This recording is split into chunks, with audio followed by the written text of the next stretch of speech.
छल करि टार्यो तासु व्रत प्रभु सुर कारज कीन।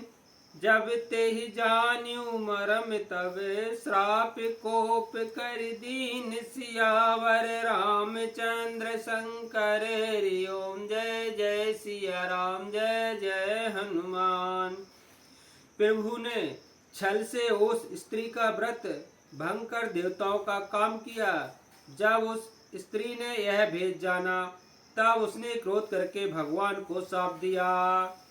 तासु श्राप हरि दीन प्रमाना। कौतुक निधि कृपाल भगवाना। तहाँ जलंधर रावण भयउ। रनहति राम परम पद दयु। लीलाओं के भंडार कृपालु हरि ने उस स्त्री के शाप को प्रणाम दिया, स्वीकार किया। वहीं जलंधर उस कल्प में रावण हुआ जिसे श्री रामचंद्र जी ने युद्ध में मारकर परम पद दिया। एक जन्म कर कारण येहा। जही लगी राम धरी नर देहा। प्रति अवतार कथा प्रभु केरी। सुनी मुनि बरनि कवन घनेरी। एक जन्म का कारण यह था जिससे श्री रामचंद्र जी ने मनुष्य देह धारण किया। हे भरद्वाज मुनि सुनो, प्रभु के प्रत्येक अवतार की कथा का कवियों ने नाना प्रकार से वर्णन किया है। नारद श्राप दीने के बारा। कलप एक ते ही लगी अवतारा। गिरजा चकित भई सुनि वाणी।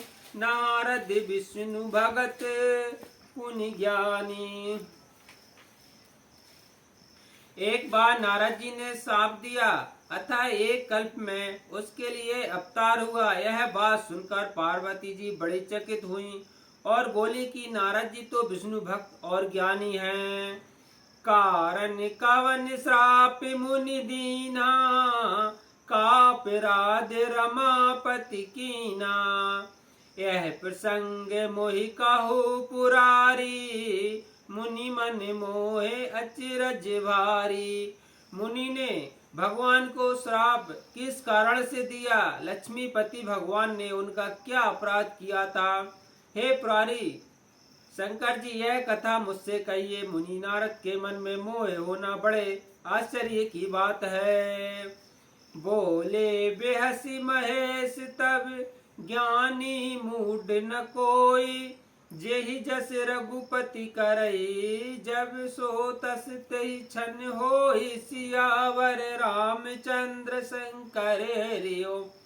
जय जय सिया राम जय जय हनुमान।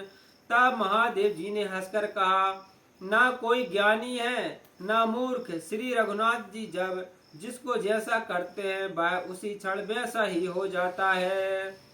कहो राम गुण गात भरत द्वाज सादर सुनऊ। भव भंजन रघुनाथ भजू तुलसी तजीमान मद। हे भरद्वाज, मैं श्री रामचंद्र जी के गुणों की कथा कहता हूँ, तुम आदर से सुनो। तुलसीदास जी कहते हैं, मान और मत को छोड़कर आवागमन का नाश करने वाले रघुनाथ जी को भजो। हिमगिरि गुहा एक अति पावनी। वह समीप सुर सरि सुहाविनी। आश्रम परम पुनीत सुहावा। देखि दे बिरसी मने अति बाबा। हिमालय पर्वत में एक बड़ी पवित्र गुफा थी। उसके समीप ही सुंदर गंगा जी बहती थीं। वह परम पवित्र सुंदर आश्रम देखने पर नारद जी के मन को बहुत ही सुहावना लगा। निरखी शैल सरि विपिन विभागा। भयो रमापति पद अनुरागा। सुमृत हरै श्राप गतिवादी। सहज विमल मन लागी समाधि। पर्वत नदी और वन के सुंदर विभागों को देखकर नारद जी का लक्ष्मीकांत भगवान के चरणों में प्रेम हो गया। भगवान का स्मरण करते ही उन नारद मुनि के शाप की जो साप उन्हें दक्ष प्रजापति ने दिया था और जिसके कारण वे एक स्थान पर नहीं ठहर सकते थे। गति रुक गई और मन के स्वाभाविक ही निर्मल होने से उनकी समाधि लग गई। मुनि गति देख सुरेश डराना, काम ही बोल कीन सनमाना। सहित सहाय जाहु ममित हेतु, चलियो हरस ही जलचर केतु। नारद मुनि की यह तपोमय स्थिति देखकर देवराज इंद्र डर गया।